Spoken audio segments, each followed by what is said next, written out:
இன்று நாம் இங்கு யாழ்ப்பாணத்துக்கு வருகை தந்து அதாவது பேராசிரியர் நாகலிங்கம் சுந்தரலிங்கம் ஞாபகார்த்த பேருரை ஒன்று நிகழ்த்தப்பட்டது.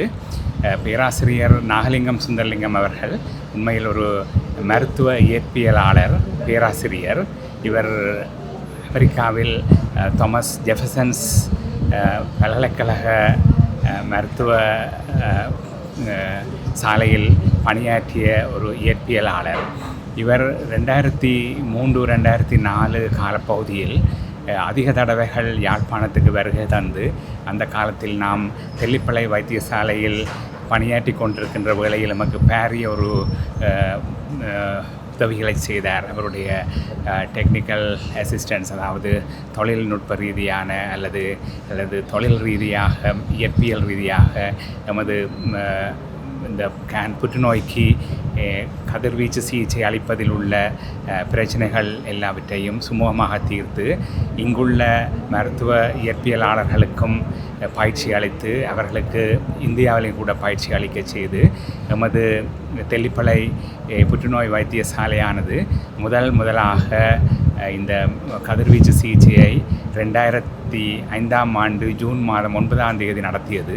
இன்று 21 ஆண்டுகள் சரியாக முடிவடைந்த நிலையில் அவர் ஞாபகார்த்தமாக ஒரு பேருரை நிகழ்த்தப்பட்டது. அதில் கூடுதலாக யாழ்ப்பாணத்தில் இந்த புற்றுநோய்க்கான சிகிச்சை வசதிகள் மற்றும் கதிர்வீச்சு சிகிச்சை வசதிகள் எவ்வாறு ஆரம்பிக்கப்பட்டது, எவ்வாறு தடைகள் பல கடந்து நாங்கள் இந்த நிலைக்கு வந்து இருந்தோம் 2005 என்பதைத்தான் வெகு விமர்சையாக இந்த பேருரையில் கூறியிருந்தேன்.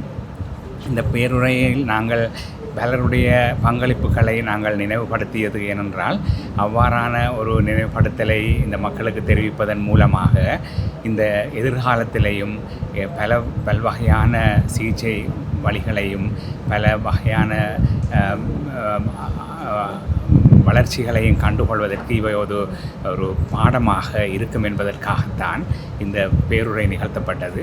இந்த பேருரைக்காக நான் இன்று உங்கள் முன்னிலையில் நாம் கூறுவது இந்த நோய் தணிப்பு சிகிச்சை, இலங்கை நோய் தணிப்பு சிகிச்சை சங்கத்தின் வைஸ் பிரசிடென்ட், உதவி தலைவராகத்தான் கூறுகின்றேனே ஒழிய அது மட்டுமல்ல, இந்த நிகழ்ச்சி சம்பந்தமாகத்தான் உங்களுக்கு கூறுகின்றேன். இதில் நீங்கள் நல்லவற்றை எடுத்து தீயவற்றை விட்டு நல்லவைதான் கூடுதலாக கூறப்பட்டது. அவற்றை முன்மாதிரியாக பயன்படுத்தி சகல துறைகளிலும் மருத்துவ துறைகளிலும் இவ்வாறான ஒரு நிகழ்வை ஏற்படுத்தி இந்த பழைய பாடங்களை கற்பதன் மூலம் நாங்கள் மேலும் முன்னேற்றங்களை